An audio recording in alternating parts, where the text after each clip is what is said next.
La voiture électrique, c'est d'abord pour beaucoup d'entre nous des souvenirs d'enfance.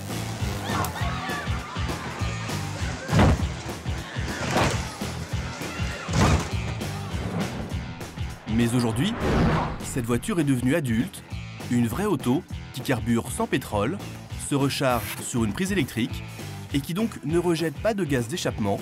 En théorie, le véhicule idéal.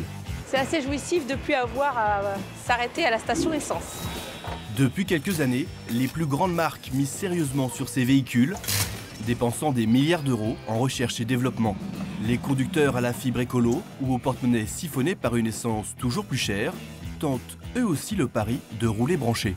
J'ai l'impression d'être un peu dans un jeu vidéo parfois. Pour vendre ces voitures, l'argument écologique revient constamment. Mais qu'en est-il réellement ? Pour le savoir, nous suivrons le recyclage des batteries de ces véhicules dits propres.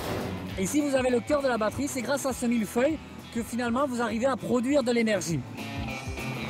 Nous irons également dans le nord du Chili, où est extrait le lithium, afin de mesurer le réel impact environnemental et sociétal de ces voitures. Un jour ici, ce sera tout sec. Il n'y aura plus de vie. Face à tous ces éléments, des voix commencent à s'élever contre la voiture électrique. Ces voitures ne sont absolument pas écologiques. On a une consommation perpétuelle d'électricité, même quand la batterie est pleine. Alors la voiture électrique, voiture d'aujourd'hui ou de demain, véhicule accessible à tous ou réservé à une élite, solution à la pollution urbaine ou au contraire facteur aggravant, entre communication bien rodée des industriels C'était pas prévu comme ça.